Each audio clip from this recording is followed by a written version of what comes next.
ምናልባት በተለያየ መንገድ ጉባኤ ውስጥ ሰዎች ቢገኙ እነዛ ሰዎች ምንድን ነው የመገኘታቸው ምስጢር ምንድን ነው ቢባል የተለያየ ምክንያት አለው ማለት ነው። አንዳንዶቹ ከአስተናጋጅነት ከአስተባባሪነት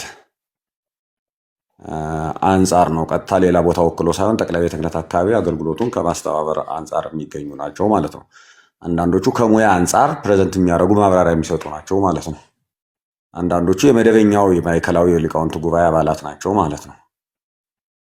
ይሄን ሁሉ ይዘን ነው ማለት ነው የሚደረገው እንቅስቃሴው። ተሳታፊዎቹ ማንነታቸው በተመለከተ ይሄ ነው። ሁለተኛው ተሳታፊዎቹ እንዴት ነው የተለዩ የሚለው፣ ተሳታፊዎቹን ለመለየት 3 ስቴፖች አሉ። አንደኛው ተሳታፊ ማን መሳተፍ አለበት ብሎ የሚለይ፣ መቅረት የለባቸውም ብሎ የሚያምናቸውን መቅረት የለባቸውም ተብሎ የሚታመኑትን መምህራን ለይቶ ስም ዝርዝር የሚያቀርብ ኮሚቴ አለ ራሱን የቻለ። እነዛ መምህራን ቀጥታ በሀገረ ስብከት ወይም በሌላ አካል አይወሰኑም። ኮሚቴው ቀጥታ ነገሌ ነገሌ ነገሌ ነገሌ መቅረት የለባቸውም፣ እዚህ ጉባኤ የሚያስተምሩ ሰዎች መቅረት የለባቸውም ብሎ ይወስናል ማለት ነው። ወይም የውሳኔ ሀሳብ አትሊስት ለሊቃውንቱ ጉባኤ ያቀርባል። ሁለተኛው ስቴፕ ደግሞ የሊቃውንቱ ጉባኤ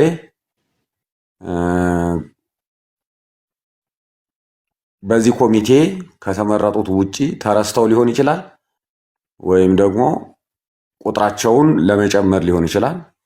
ይጨምራል ማለት ነው። ሊቃውንቱ ጉባኤ ራሱን ችሎ አለው፣ እሱን ይሞላል። ይሄ ሁለተኛው እርከን ነው። ይሄ ተጠሪነቱ ይሄኛው ኮሚቴ መልመላ ኮሚቴው ለሊቃውንቱ ጉባኤ ነው፣ ቀጥታ ተጠሪነቱ ማለት ነው።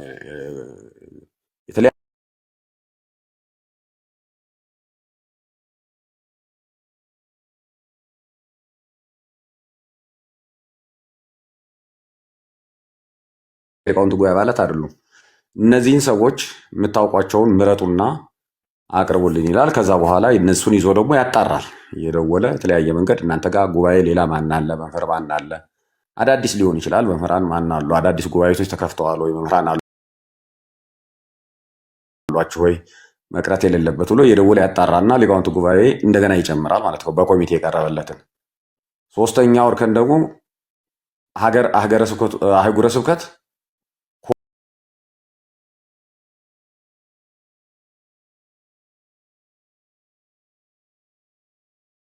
ስብከት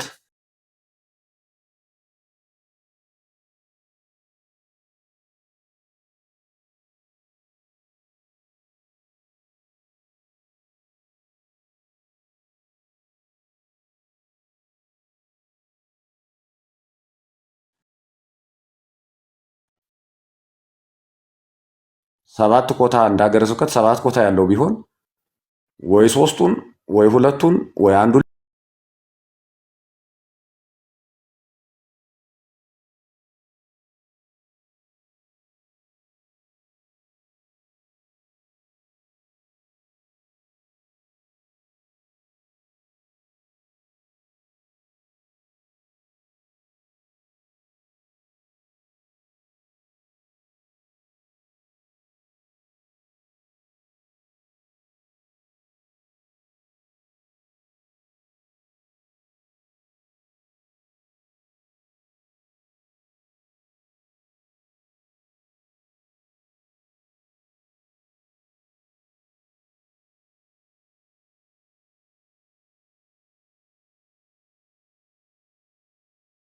ሂደቱንና ማንናቸው የተሳተፉት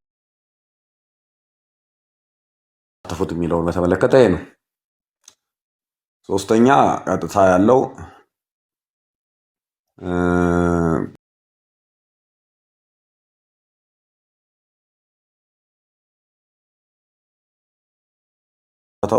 በጸሎተ ወንጌል የተከፈተው ይሄ ቀጥታ ላይቭ እየተላለፈ ነበረ። ቅዱስ አባታችን ናቸው በጸሎት የከፈቱት። በጸሎት ከተከፈተ በኋላ የሊቃውንቱ ጉባኤ ሰብሳቢ መጋቤ ብሉይ ዕዝራ የጉባኤውን ዓላማ በተመለከተ መግለጫ ሰጥተዋል።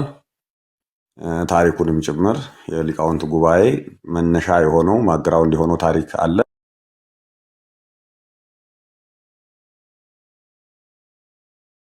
ሰጡ። ከዛ ቀጥሎ ብፁዕ ጠቅላይ ስራ አስኪያጁ መግለጫ ሰጡና ቅዱስ አባታችንን መመሪያ ሰጠው ጉባኤው እንዲከፍቱ ጋበዙ። ቅዱስ አባታችን መልእክት መመሪያ አስተላልፈው ጉባኤው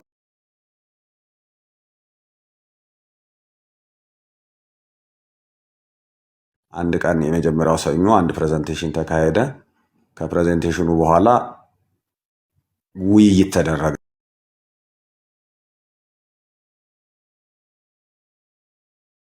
ተካሄደ።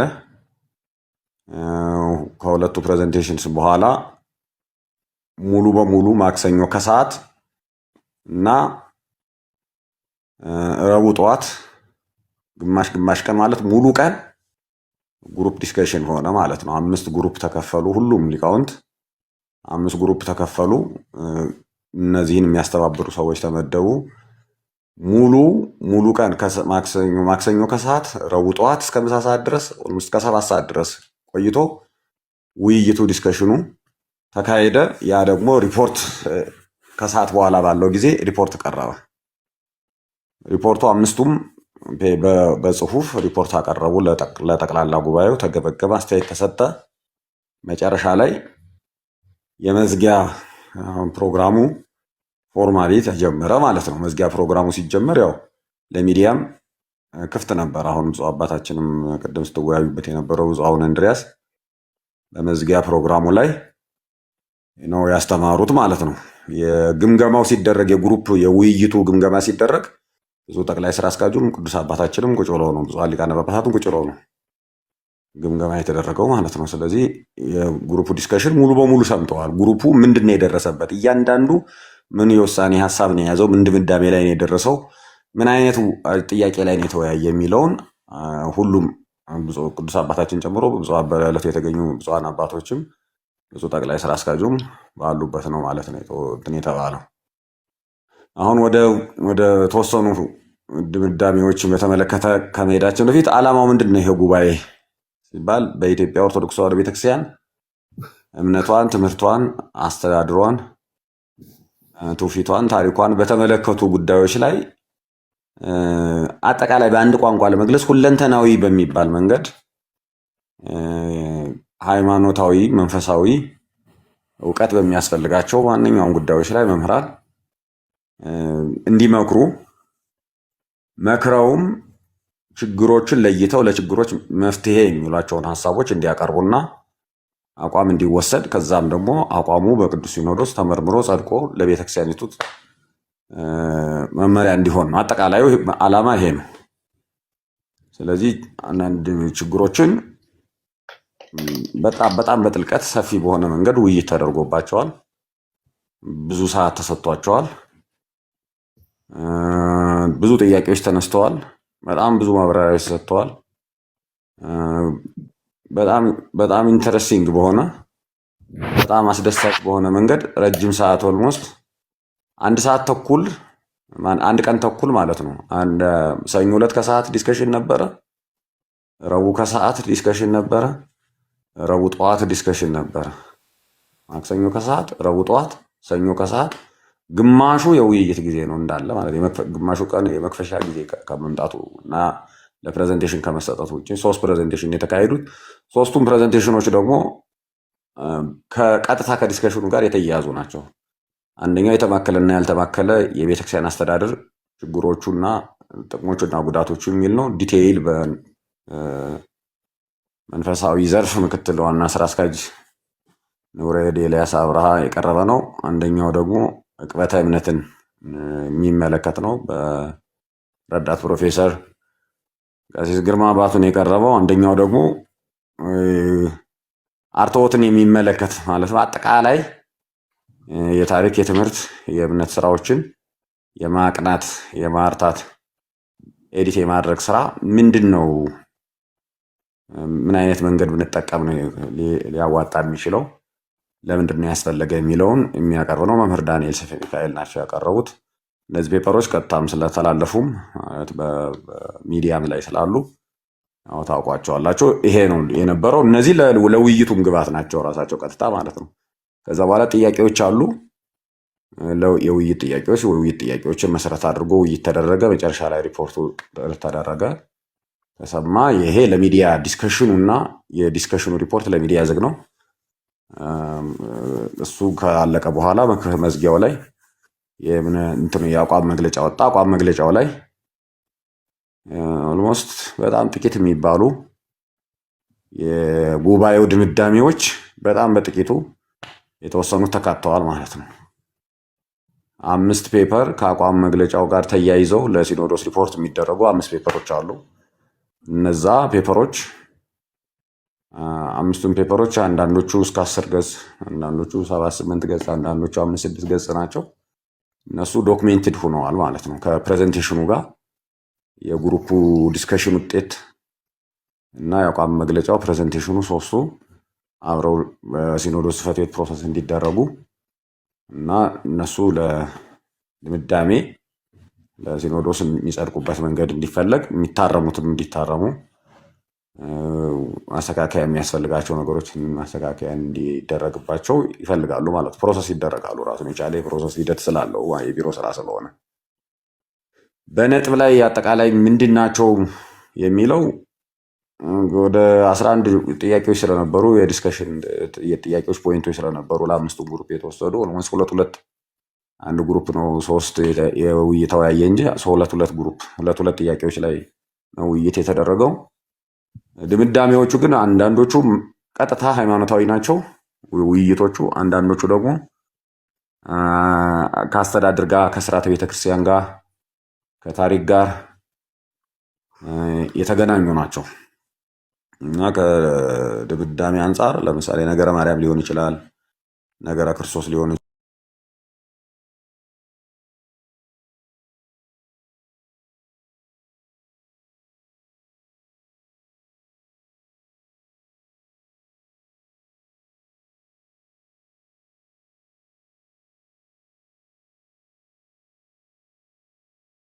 እነሱ ብዙ ጊዜ ተሰጥቷቸዋል፣ ብዙ ጊዜ ሄደዋል ማለት ነው። ቀጥሎ አዋልድ መጻሕፍትን በተመለከተ ሰፊ ውይይት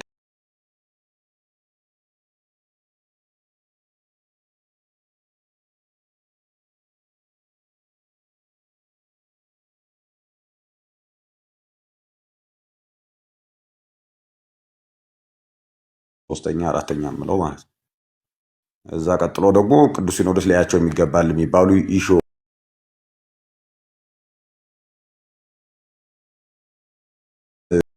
የቅዱስ ሲኖዶስ ውሳኔዎች ወደ ህትመት የሚመጡበትን መንገድ በተመለከተ ምናምን የሚወያዩ ውይይት ነው ያለ። እነዛ ውሳኔዎች አለመታተማቸው ለምንድን ነው? ቢታተሙ ምን ይጠቅማሉ? ምን ይጎዳል?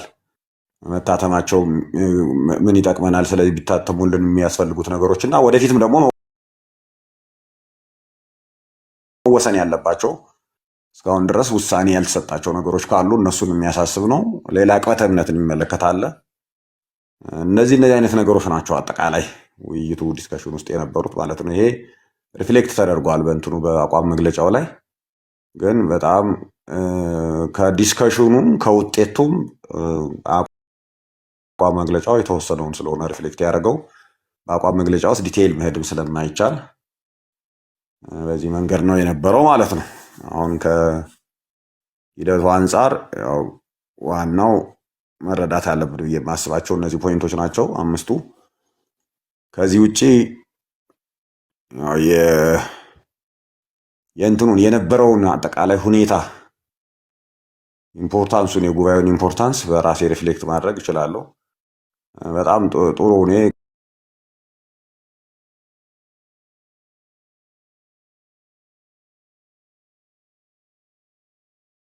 ጠረጴዛ ላይ የእያንዳንዱ ሀገረ ስብከት ወኪል ተብሎ ሰበካ ጉባኤ ላይ እንደሚወከለው እንደዛ ነው የመጣው። አጋጣሚ ሆኖ ከውጪ ዶክተር አንዱዓለም አጋጣሚ ነበረ 1 ቀን ተኩሉን አካባቢ ተሳትፏል።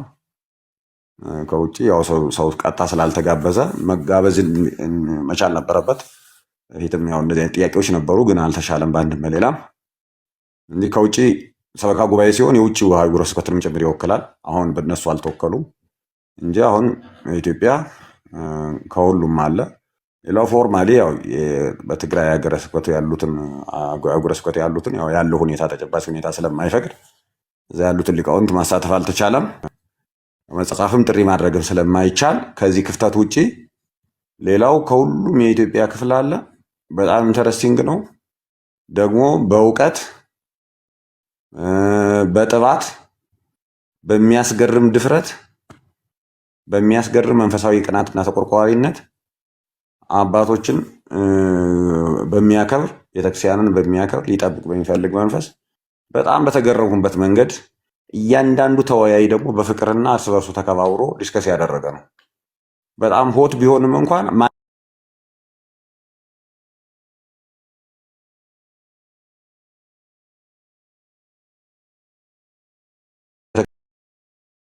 ቤተክርስቲያን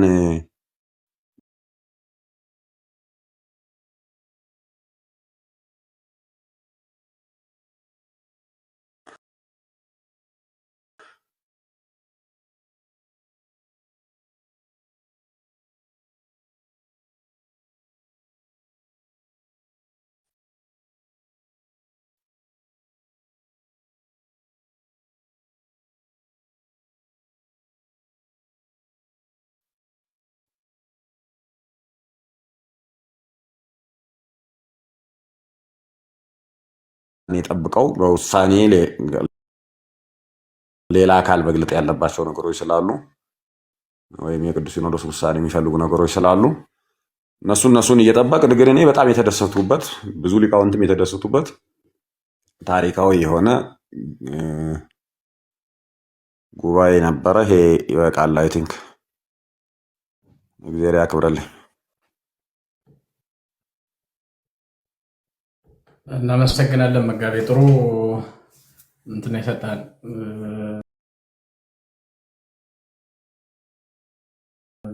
አይ ቲንክ አሁን በሰጠህን መሰረት በጣም ብዙ ነገሮች ናቸው ያነሳው። ወደ 5 ነጥብ አንስተሃል። በቂ ይመስለኛል። በዚህ ላይ ሪፍሌክት ማድረግ እንችላለን።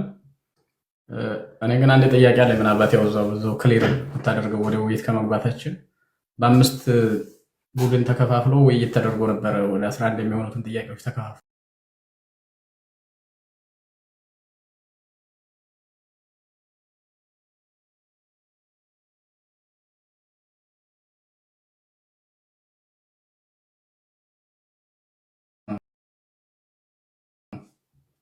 ጉባኤ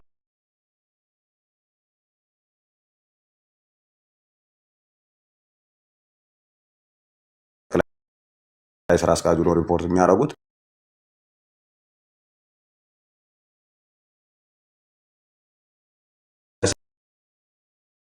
ስራ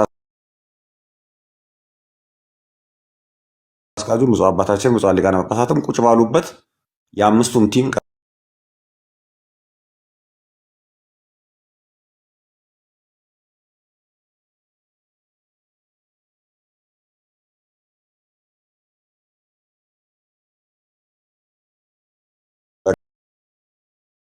ጋራ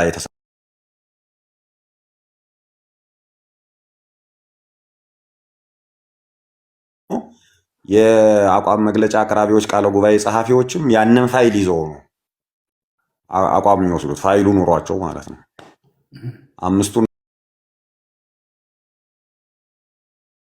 ፋይል ይዘናል፣ 5ቱን ወረቀት ይዘናል። ከ5ቱ ወረቀት ለአቋም ለዚህ ሊሆን በሚገባ መንገድ ፋይል አያይዞ ማለት ነው። ከአቋም መግለጫው ጋር ፋይሉ ተያይዞ የ5ቱም ሰነዶች ማለት ነው። መሰማት ብቻ ሳይሆን በጽሁፍ ዶክሜንት ሆኗል ማለት ነው። ኦኬ፣ በጣም ጥሩ። እኔ ሌላ ሁለተኛ ጥያቄ ልጠይቅና ሌሎቹ ሪፍሌክት እንዲያደርጉ ፈቅድላቸዋለሁ። አንደኛ ቀጣይነቱን በተመለከተ ምንድን ነው በየምን ያህል ጊዜው ሊካሄድ እንደሚችል ሀሳብ አለ ወይ? ተነስቷል ወይ?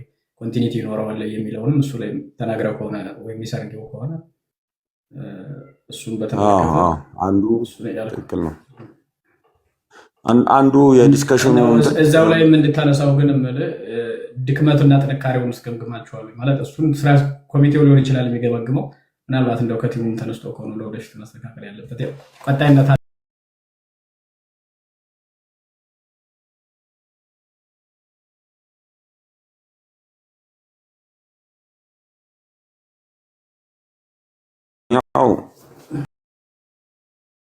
የሚያዘጋጀው? ራሱ ሊቃውንቱ ጉባኤ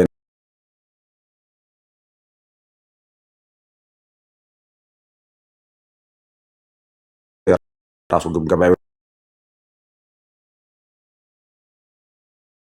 ይወስድና ሰነድ ማለት ሊያቀርብ ይችላል። ሁለተኛው ደግሞ ያው ሲኖዶስ ነው።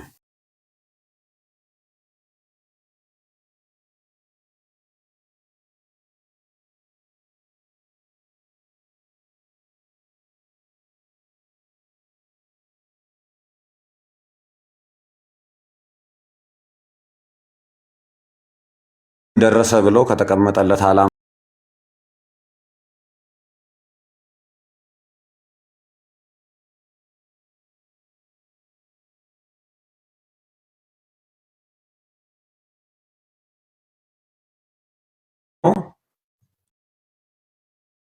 አሁን ምግብ፣ ሻይ፣ ቡና ምናምን መውጣት የለም። አንድ የመኪና ፓርኪንግ ቦታ አለ። እዛ ፓርኪንግ ቦታ ላይ ትልቅ ድንኳን ተዘጋጅቶ ሁሉንም 400 ምናምን ሰው ሊያስቀምጥ ሊይዝ የሚችል ወንበሮች ተዘጋጅተው እዛ ሻይ ቡና አለ። ምሳም እዛው ነው የሚበላ ማለት ነው። ከአዳራሽ እንደወጣን ድንኳን ነው የምንገባ፣ ከድንኳን እንደወጣን አዳራሽ ነው የምንሄድ። ስለዚህ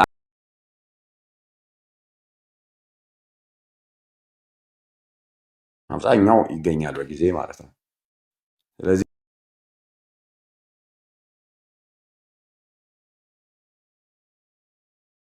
ምሩን ማየት አሁን አስቸጋሪ ሊሆን ይችላል። ኦልሞስት በጣም ብዙ ነው። ከ10 በላይ ኮሚቴዎች ናቸው ያሉ። ይሄ ሲስተሙ በጣም ሰፊ ነበረ። ብዙ ሰዎችን ኢንቮልቭ ያደረገ ሲስተም ነው። ቀላል ነው የሚመስለው። ከ500 ሰው በላይ ነው እዚህ ውስጥ ኢንቮልቭ የሚያደርገው ማለት በተሳታፊነት 318ቱ ቀጥታ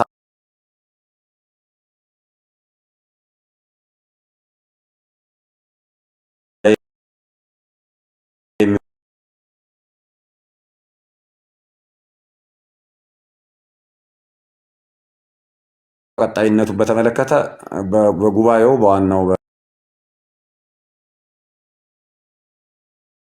አጠቃላይ በደምደሚያ ላይ አንዱ ከተደረሰበት ይሄ ጉባኤ በየዓመቱ መደረግ አለበት፣ ሲደረግም ደግሞ ከርክበ ካህናት ሲኖዶስ በፊት ልክ አሁን በሆነበት ሰዓት ላይ እንዲሆን የሚል የውሳኔ ሀሳብ ቀርቧል። ቅዱስ ፓትርያርኩም ባሉበት ነው ይሄን የቀረበ።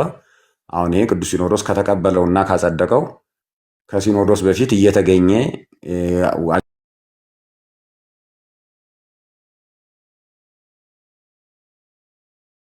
ያለው ጉባኤ ስለሆነ እንደ ጽሕፈት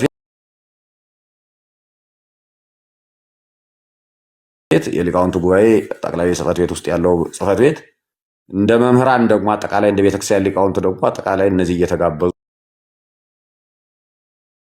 ከሲኖዶስ ርክበ ካህናቱ ሲኖዶስ ማለት ከጥቅምቱ ሳይሆን ከርክበ ካህናቱ የጥቅምቱ ያው የሰበካ ጉባኤ ስላለበት ልክ የጥቅምትን የሰበካ ጉባኤ አጠቃላይ የሰበካ ጉባኤ ስብሰባ አይነት በተመሳሳይ ከርክበ ካህናት ጉባኤ በፊት የሊቃውንት ጉባኤ ዝክረ ኒቅያ አይነት ጉባኤ እንዲደረግ ይሄ ውሳኔ ሀሳብ ቀርቧል።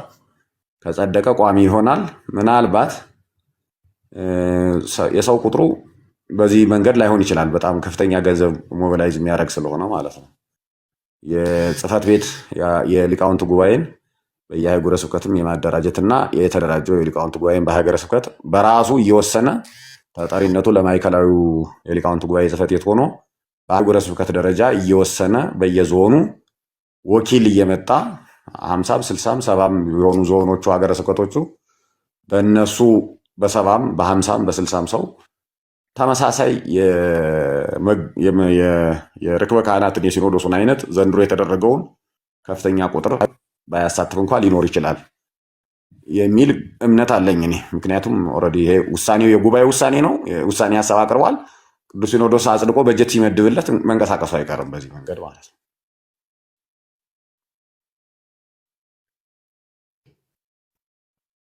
በጣም ጥሩ። አይ ቲንክ በጀቱ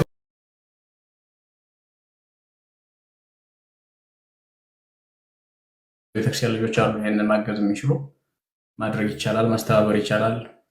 ራሱ እንደዚህ አይነት ሚዲያ ላይ የሚሰሩ ሰዎች ጨምሮ ይህንን ጉባኤ ፈንድ እንዲያደርጉን ቀጣይነት እንዲኖረው ማድረግ ይቻላል። በዛ ምክንያት እንዳይቀር ማለት ነው። ግን ደግሞ በጣም ኤፊሽንት ከመሆን አንጻር ግን ቁጥሩ በተወሰነ አሁን አንተ እንዳልከው ከ60 እስከ 100 ባሉ ሰዎች ቁጥር ደረጃ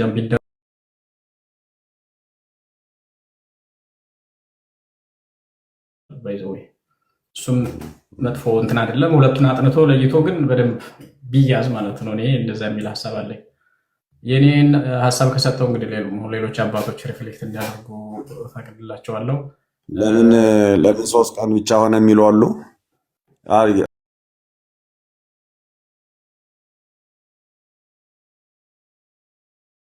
አንደኛ ትላልቅ መምህራን ናቸው፣ ብዙ ቀን ለማስተናገድ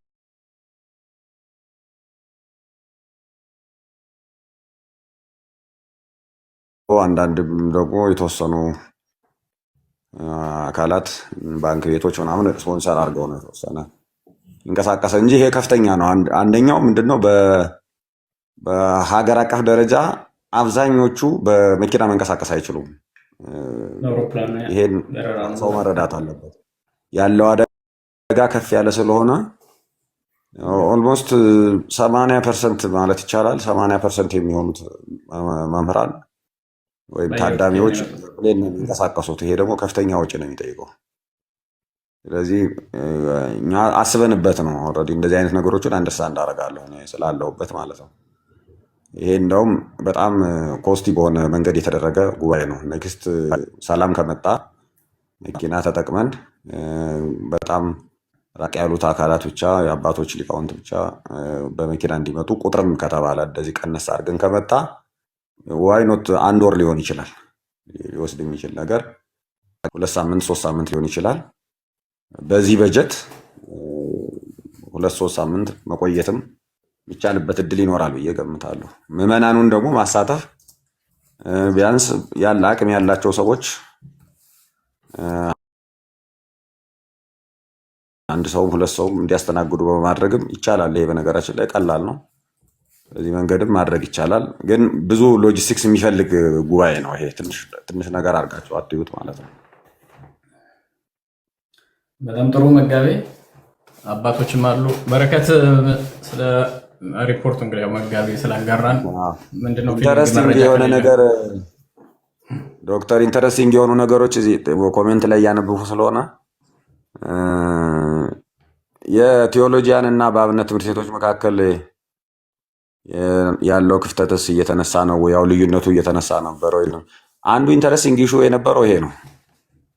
የአብነት ትምህርት ቤቶችን እና ቴዎሎጂያኑን ኮሌጆችን እና አብነት ትምህርት ቤቶችን እንዴት እናገናኛለን እና እዛ ያለውን ትምህርትና እዚህ ያለውን ትምህርት እንዴት ነው የምናዋህደው የሚል ነበረ። በጣም ኢንተረስቲንግ ዲስከሽን የተካሄደበት። በየዲስከሽኑ አንዱ ፕሬዘንት የተደረገው አንዱ ኮንቴንት ይሄንን አንደርስታንድ ማድረግና ማዋሃድ የሁለቱንም ኢምፖርታንስ ተረድቶ እያንዳንዳቸው አንዳቸው ለአንዳቸው መጋቢ ሆነው አንዳቸው ከአንዳቸው ጋር ተባብረው እንዴት ይሰራሉ የሚለው ነው። በጣም ወሳኝ ነገር ነው የነበረው። እኔ ደግሞ አጋጣሚ ትምህርትና ስልጠና መምሪያ ስላለው ከ2 ሳምንት አይ ቲንክ ከ1 ወር በፊት 25 እና 26 መጋቢት 25 እና 26 የ2 ቀናት የከፍተኛ ትምህርት ተቋማት የ9 ከፍተኛ ትምህርት ተቋማትን ከቅድስት ሥላሴ 7 ከቅዱስ ጳውሎስ 5 ከሌሎች 7ቱ ክፍለ ሀገር አህጉረ ስብከት ካሉ 7 ኮሌጆች ደግሞ 2 ኃላፊዎችን ጠርተን የ2 ቀን ምክክር አድርገናል። የጋራ ፎረምም አቋቁመናል። እኛ አሁን የኢትዮጵያ ኦርቶዶክስ ተዋሕዶ ቤተክርስቲያን የከፍተኛ ትምህርት ተቋማት ጉባኤ የሚባል ጉባኤ አቋቁመናል፣ ኮሚቴ ማለት ነው። በዛን ጊዜ የነበረው አንዱ በጣም ወሳኝ ጥያቄ የነበረው የአብነት ትምህርት ቤቶች አንደኛ ምስክር የጉባኤ ቤቶችን ለምን ተዋቸው? ከኮሌጆች ጋር ለምን አታረበጡም? የአብነት ትምህርት ቤቶች ተወካዮች ለምን አይሳተፍም ነበረ? ከፍተኛ ትምህርት ተቋማት ራሳቸው በኮሌጅ ውስጥ የአብነት ትምህርትን እየሰጡ ነው። ስለዚህ የአብነት ትምህርት በኮሌጆች እየተሰጠ ስለሆነ አንደኛ ኮሌጆቹን የአብነት ትምህርት ቤቶችን ወደ ኮሌጅ ማሳደግ አለብን። ሁለተኛ ደግሞ ኮሌጆች ራሳቸው የአብነት ትምህርት ቤትን ማስተማር መቻል አለባቸው የሚል ሰፊ ዲስከሽን አድርገን አቋም ወስደናል። በዚህ ቀጣይ አሁን የምስክር ጉባኤ ቤቶች በበጀትም በነገራችን ላይ ሌላ ሰው እንዲረዳ በበጀትም ጉባኤ ቤቶች እንደ ኮሌጅ ነው በጀታቸው። አንድ ኮሌጅ ለምሳሌ አዋሳ ላለ መንፈሳዊ ኮሌጅ 5 ሚሊዮን ብር ወይም 6 ሚሊዮን ብር የሚላክ ከሆነ ለባዕታ ወይም ጎንደር ላለ የምስክር ጉባኤ ቤት ያ ብር ይላካል። ለጉባኤ ቤቶች በጋራ ሊሆን ይችላል። ለምሳሌ ጎንደር ውስጥ የምስክር ጉባኤ ቤቶች 2-3 ቢኖሩ 5-6 ሚሊዮን ብር ቢበጀት በጋራ እንደ አንድ ኮሌጅ ነው ሲኖዶስ የሚያያቸው በበጀት ደረጃ ማለት ነው። በሌብሉ ኮሌጅ ተብሎ አይጠሩም እንጂ በበጀት ሳፖርት ይደረጋል ማለት ነው። ስለዚህ እነሱን ማምጣት አለብን። ቅዱስ ሲኖዶስ በበጀት የሚደግፋቸውን ያቋቋማቸውን የአብነት ትምህርት ቤቶች፣ ምስክር ጉባኤ ቤቶች ማምጣት አለብን ብለን ወስነናል። ለምሳሌ አርባ ምንጭ አለ፣ እንደዚህ ጎንደር አለ፣ ሰሜንም ደቡብም ጎንደር አለ፣ ጎጃምም ውስጥ አሉ፣ ኦሮሚያም ውስጥ አሉ ብዙ ትምህርት ቤቶች ቀጥታ ሳፖርት የሚደረጉ ደቡብም ውስጥ ሞር ኢየሱስ አካባቢ በተለያየ ቦታ አሉ። እነዚህን ማገናኘት አለብን አብረን ብለን አስበናል። ቀጣይ 25 እና 26 አሁን ግንቦት 25 እና 26ም የስብከተ ወንጌልና የትምህርትና ስልጠና መምሪያ በጋራ የምናደርገው እንደዚህ ጉባኤ አለን፣ ተመሳሳይ ምክክር ጉባኤ ማለት ነው። ነገም አሁን ሰኞ፣ ማክሰኞ እና ረቡዕ የገዳማት ሁሉም የኢትዮጵያ ገዳማት የጋራ ጉባኤ አላቸው። በጣም ኮንቲኒየስ በሆነ መንገድ ዲስከሽን አለ። በነገራችን ላይ አሁን 2-3 ዓመት በጣም አንዱ ከተገረምሁበት እያንዳንዱ መምሪያ ሃይሊ ኢንጌጅድ ነው። በጣም ከፍተኛ የሆነ ዲስከሽን ይካሄዳል። አሁን ይሄ አዌርነስ አድጓል ብዬ ነው የምገምተው። ስለ ቤተክርስቲያን ጉዳይ መነጋገር፣ መገናኘት፣ መወያየት በጣም ከፍ ብሏል። አሁን አንድ የሚፈለግ ነገር አክሽን ውስጥ መግባትና አንዳንድ እርምጃ ከመወያየት ያለፉ እርምጃ የሚፈልጉ ነገሮችን መወሰንና መጓዝ ይፈልጋሉ።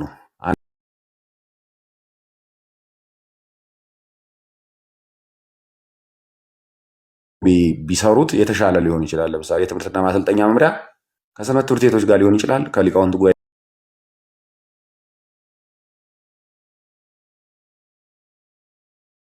ቢዋሃዱ ቢገናኙ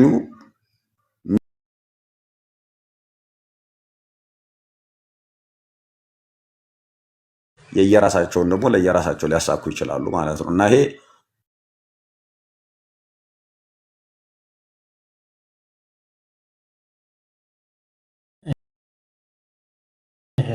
በረከት ምናልባት የምንጨምረው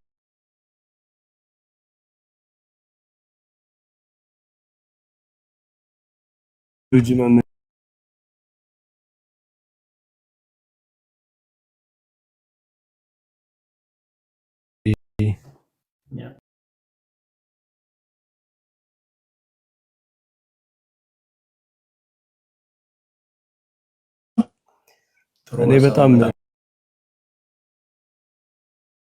ደስ ያለኝ ከነገራችን ላይ እኔ ለ90% ችግር መፍትሄ ነው ብዬ ነው የማስበው።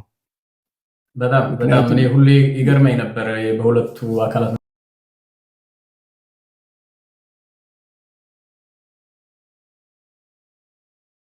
ድሉ ማለት ነው ኤክስፖዠሩ ስላለ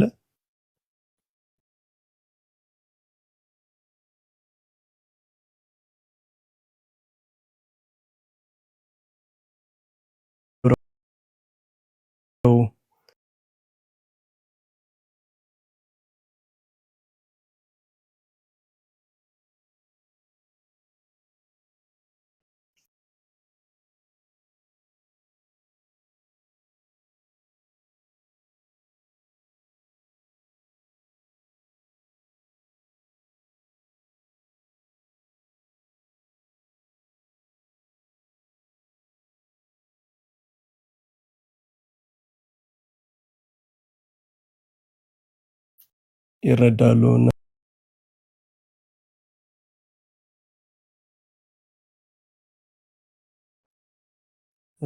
ሄሪቴጅ ያውቃሉ እና በመከባበር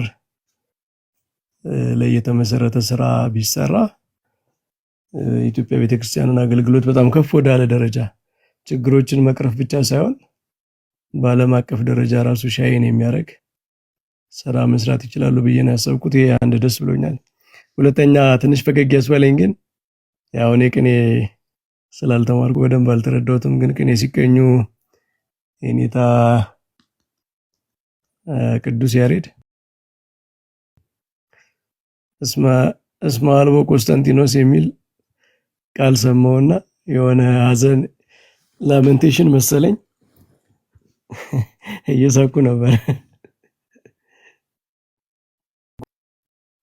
መጋቢ ሊነግሩን ይችላሉ ቅኔውን ሰምተውት ከሆነ። እኔም አልሰማሁትም ግን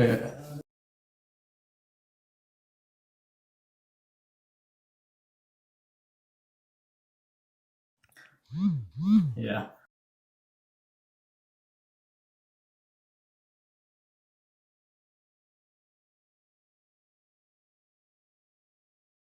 ትምህርት ቤትና የቴዎሎጂ ምሩቃን የቴዎሎጂ ተማሪዎች ለአብነት መምህራን እና ለአብነት ጉባኤ ቤቶች ያላቸው አቲቲዩድ ከመሰረቱ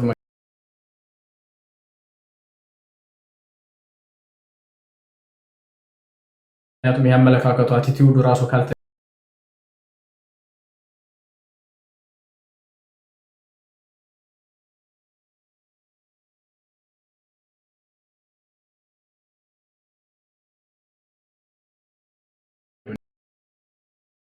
ነበር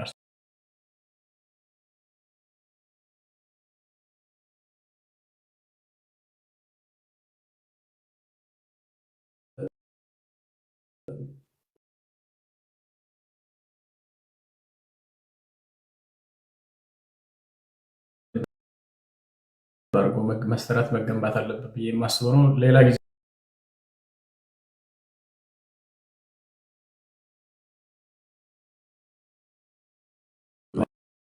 በኮሌጆች ስብሰባም ጊዜ ተነስቶ ነበር። በኮሌጆች ስብሰባ ጊዜ እና ብዙ በጣም ኢንቴንሲቭ በሆነ መንገድ የተወያየንበትና ውሳኔ የተላለፈበት እንዲያውም ጠንካራ የኮሌጆች ሳይድ ኢግኖር ማድረግ የለባቸውም። ይሄንን ሳይድ ኮሌጆች በተሰባሰቡ ሰዓት ላይ ሁለት ውሳኔዎች ተወስነዋል። አንደኛ ኮሌጆች አብነት ትምህርትን ማስተማር አለባቸው። የሚያስተምሩበት ዓላማ ግን ምን ለማፍራት ነው? ቀዳሽ ለማፍራት ነው? ሰባኪ ለማፍራት ነው? ወይስ ሁለቱንም ነው?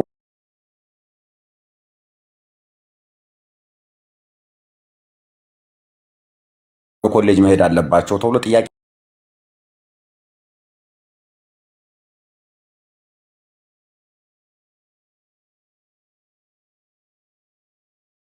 መምህር የሚከለክል ነገር አለ ወይ ተብሎ ዲስከስ ተደርጎ መጠናት ሊኖርበት ይችላል። ግን የሚከለክል ነገር የለም የሚል አቋም ይዘናል። እኛ ትምህርት ቤቶቻችንን በዚህ መንገድ ራንክ ብናደርጋቸው ምንም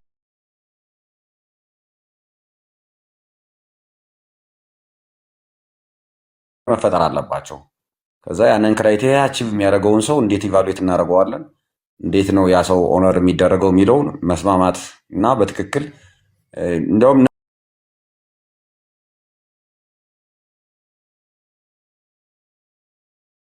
ከፍተኛ ትምህርት ላይ አብነት ትምህርት ቤትንም ኮሌጆችን ካህናት ማሰልጠኛዎችንም ሰንበት ትምህርት ቤቶችንም ኮሌጆችንም እንዲያገናኝ ማለት ነው። በነገራችን ላይ ይሄንን የመጣውም የ10 ዓመት መሪ እቅድ አለ።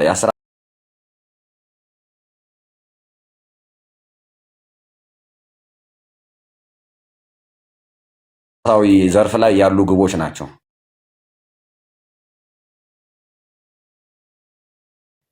እና ከ8ቱ ግቦች የሚገርማቸው አንዱ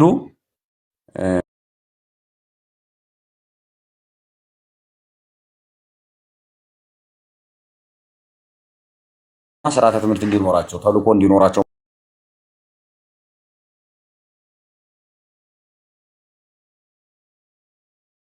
የሚል ውይይት ሲገባ ነው ይሄ ሁሉ የመጣ። ከዛ ደግሞ የሊቃውንቱ ጉባኤ አብዛኞቹ የአብነት ትምህርት ቤት ናቸው፣ ግን በጣም ኢንተረስትድ ሆነው ኮሌጆችን ማሳደግ አለብን መጠበቅ አለብን አብነት ትምህርት ቤቶችን እንደምንጠብቅ የሚል አቋም ሲወስዱ እኔ በጣም የተገረሙበት ነው ራሱ አንዱ ማለት ነው።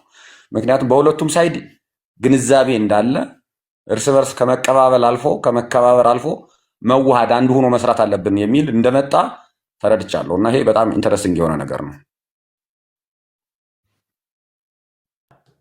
ያ በጣም ጥሩ ነው። ለወደፊት አጠናክረን መወያየት አለብን። ባይዘው አንዳንድ ዲስከስ ማናደርጋቸው ነገሮች ኢንፋሲስም ስለማይሰጣቸው ማውራት ሚዲያ ላይ መነጋገሩ መጻፍ በእነዚህ አይነት ጉዳዮች ላይ የበለጠ ኢንተግሬሽኑን ለማምጣት ይጠቅማል ብዬ አስባለሁ እና አይ ቲንክ ሌላ ጊዜም በሚኖረን የአርብ መርሃ ግብራችን የምናነሳው ይሆናል። በተለይ ኮሌጆቹ ያለባቸው ድክመቶች እንዲሁም ቤተ ክህነት አካባቢ ያለውን እቅድን የማስፈጸም ጉዳዮችን ማንስተን ደግሞ መጋቢ አንተም አሁን ስልጠና የቤተ ክህነት የስልጠና ክፍል ውስጥ መኖርህ እንደዚህ አይነት ነገሮች ዲስከሽኖችን ጥሩ መረጃ እንድናገኝ ይጠቅመናል። ኢንፋክት ለእናንተም እዛ ክፍል ላላችሁ ሰዎች እንደ ግብአት የሚሆን ነው እና ሌላ ጊዜ ብናነሳው ጥሩ ነው ብዬ አስባለሁ። አንተም መነሻ ነገር አቅርበህልን ይህንን ካልን ዛሬ ሁለተኛ አጀንዳችን እስኪ እናንሳው። ሰሞኑን እኔ ትንሽ ቢዚ ሆኜ ጉዳዮችን አንዳንድ ለማንሳት አልቻልኩም። በጣም ለበረከትም እየነገርኩት ነበር፣ ለመገበም ጋር እያወራን ነበር። ግን ሰሞኑን በጣም እንደ አዲስ የተነሳ ነገር አለ። ይሄ የገርላት ጉዳይ ነገረ ማርያምን መሰረት አድርጎ ነው። በእርግጥ የገርላት ጉዳይ በሌሎች እንደመጠቀሚያ ከሆነ ቆይቷል ማለት እኛም ክፍት አድርገነዋል። ግን አጠቃላይ ምንድን ነበር የሰሞኑ ውጅንብር፣ የሰሞኑ ግርግር እንዴት መጣ? በዛ ዙሪያ የሚነሳው ነጥብ እንደማስቆጠሪያ እየሆነ ያለውን ነገር እንዴት ነው እኛ ማየት ያለብን፣ እንዴት ነው ማድረግ ያለብን የሚለውን አንድ ብናነሳው እፈልጋለሁ። በረከት መነሻ እንዲያቀርብልን ነው የምጠብቀው።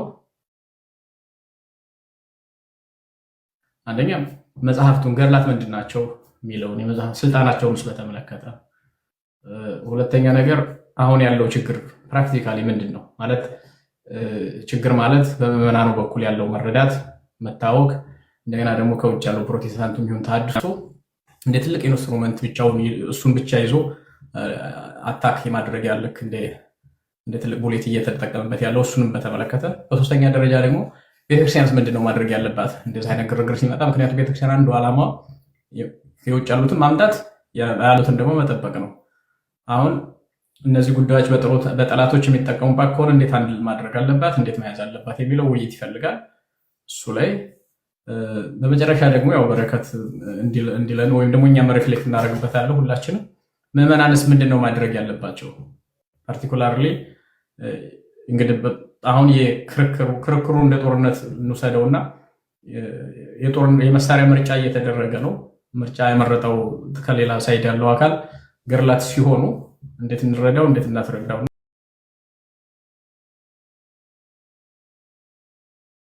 እንዴት ነገሩን ኮንሲደር እናድርገው የሚለው አይ ቲንክ ሀሳብ ብንለዋወጥበት ጥሩ ነው። ምክንያቱም አንደኛ ቅድም መጋቢም እንዳለው በጉባኤውም ተነስቷል። የጉባኤው ያነሳነውን ትተ ነው ግን እኛ ኦልሬዲ ስለተነሳ ከሌላ ሳይድ እኛ ድሬስ ሳናደርገው ብንተወው ምዕመናን ኦልሬዲ ችግርም ገጥሟቸው ከሆነ አፌክትድ ሆነውም ከሆነ ነገሩ ተዛብቶ ተተርጉሞም ተዛብቶም ኦብቪየስሊ እየቀረበ ነው። ያንን አድሬስ ካላደረግነው ድረስ ችግሩም ሆኖ ይቀጥላል። ወይም ደግሞ ነጥብ ያስቆጠሩ መስሏቸው ሊሰማቸው ሁሉ ስለሚችል እንዴት እናደርገው፣ ኦነስትሊ ችግሮቹ ምንድን ናቸው የሚለውን አንስተን በረከት በዚህ ላይ መነሻ ነገር እስኪ ጊዜ ወስደህ አቅርብልን እና ሪፍሌክት እናደርጋለን።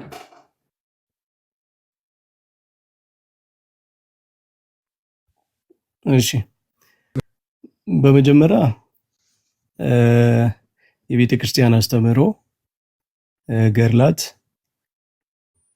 ሌሎችን መጻሕፍት፣ ድርሳናት በቤተ ክርስቲያን ውስጥ ያላቸው ቦታ፣ አገልግሎታቸው መታወቅ አለበት።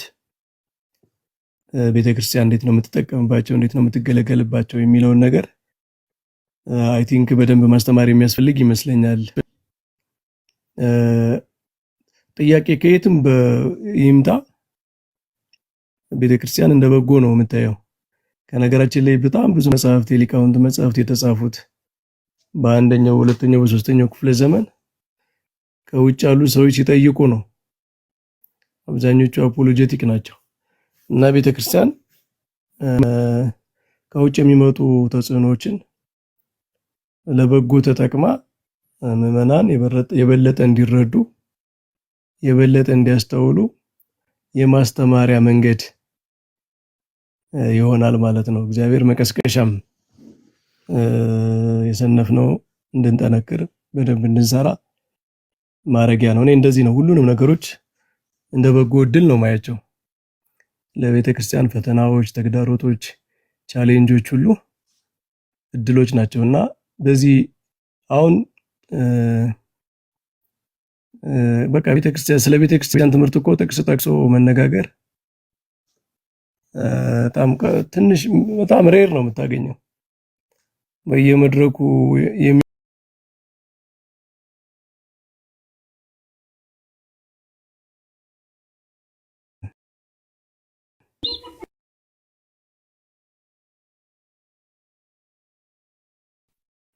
እንደዛ ሆኗል።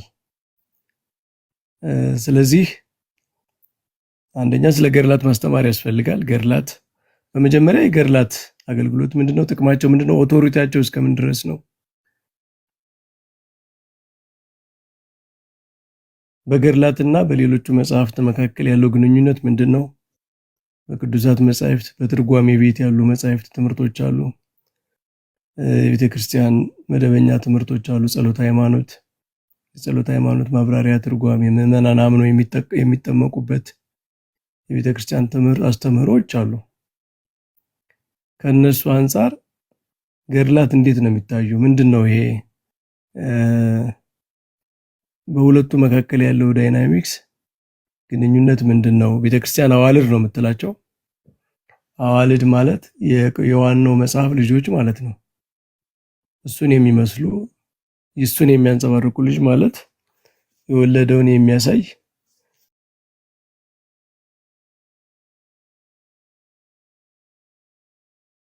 ሆኖ በሆነ ዘመን ያለፈ ታሪክ ብቻ እንዳልሆነ የቤተ ክርስቲያን ሕይወት የሆነ በቃ መጽሐፍት አዲስ ኪዳን መጽሐፍ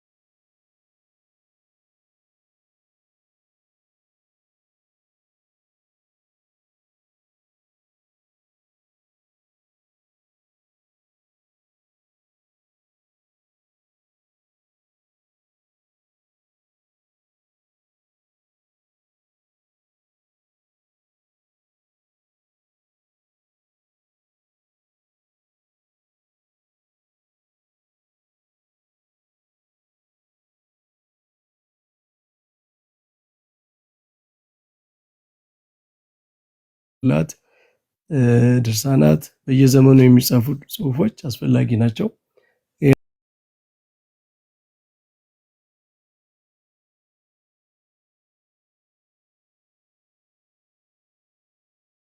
ቀበል አለበት። የቤተ ክርስቲያን ሕይወት በየዘመኑ የሚገለጥባቸው የቅዱሳንን ገድል የቅዱሳንን ሕይወት ቤተ ክርስቲያን የተቀበለቻቸው መቀበል አለበት። ከዚያ በኋላ ግን ቤተ ክርስቲያን ደግሞ ምን መስራት አለባት የሚለውን ደግሞ መወያየት ያስፈልጋል። ቤተ ክርስቲያን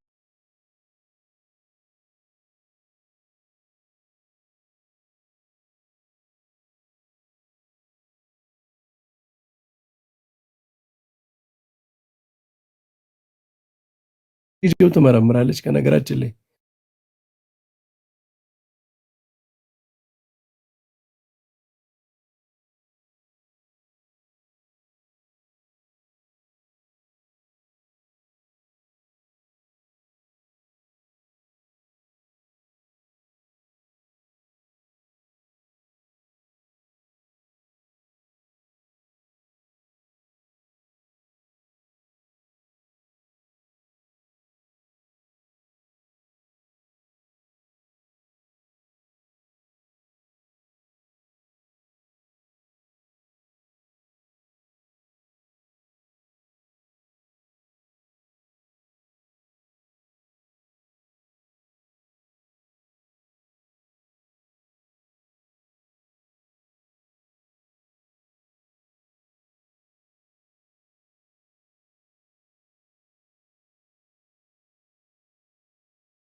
ምዕመናንም ስለ ገድላት መማር ያለባቸው ከቤተ ክርስቲያን መምህራን ነው።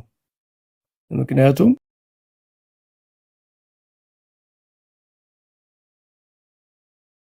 የተለየ ትርጉም እንዲሰጣቸው፣ የተጣመመ ነገር እንዲሰጣቸው ያደርጋሉ። መለኪያውም የላቸውም። በምን ይለኩታል? በምን ላይ ቆመው ነው ስለ ገድላቱ አሉታዊም አወንታዊም ነገር ማውራት የሚችሉበት? መለኪያውም በሌላቸው ሰዎች ላይ ስለ ገድላቱ የሆነ ትክክለኛ ነገር መጠበቅ የለባቸው። የቤተ ክርስቲያን መምህራን ግን መስራት አለባቸው። ያው አሁን ስብሰባውም አቅጣጫ እንደሰጠው ማለት ነው። ቤተ ክርስቲያን ላለፉት 400-500 ዓመት እረፍት አልነበራትም በዘመነ መሳፍንት። ከዚያም በኋላ አንዳንድ ውስጣዊ ችግሮች ነበሩ እንደምታውቁት። በእነዚህ ምክንያቶች አሁን ደግሞ በጣም ቅርብ የሆነው ታሪክ ደግሞ በፖለቲካው በእርስ በርስ ጦር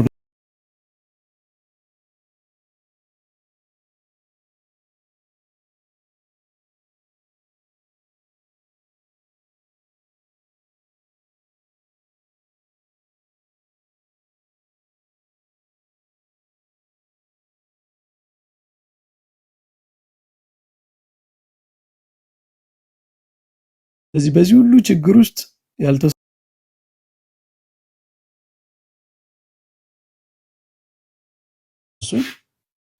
አጥርቶ መስራት ያስፈልጋል። ምዕመናንም ቤተክርስቲያን ይህንን እስከምትሰራ ድረስ ከቤተክርስቲያን ነው መጠበቅ ያለባቸው። ምክንያቱም መሰረታዊ ትምህርት የሚመሩበት ትምህርት የታወቀ ነው። የኦርቶዶክስ አስተምሮ የታወቀ ነው። ስለ ሥላሴ ያለው አስተምሮ የታወቀ ነው። ስለ ስጋዊ ያለው አስተምሮ የታወቀ ነው። ስለ ሚስጥራት ያለው አስተምሮ የታወቀ ነው። ስለ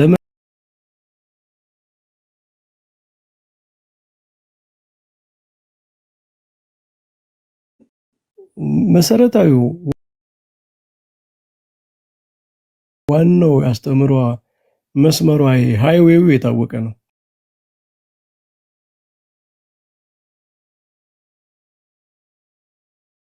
ይሆናል ብዬ ነው ማስበው። ግን ያልተሰሩ ብዙ ስራዎች እንዳሉ ግን ይታወቃል። ዛሬ ፌስቡክ ላይ የሆነ ጽሑፍ ጽፌ ነበረ፣ አይታችሁት ከሆነ ስለ ገድላት የተጻፉ ጽሑፎችን ጠቁሙኝ ብዬ እና የተወሰኑ ጽሑፎች ተጠቁም ያለው እነ ስቲቨን ካፕላን የሚባል አንድ የአፍሪካ እና የኮምፓራቲቭ ሪሊጅን ያጠና ሰው የሰራው አንድ ስራ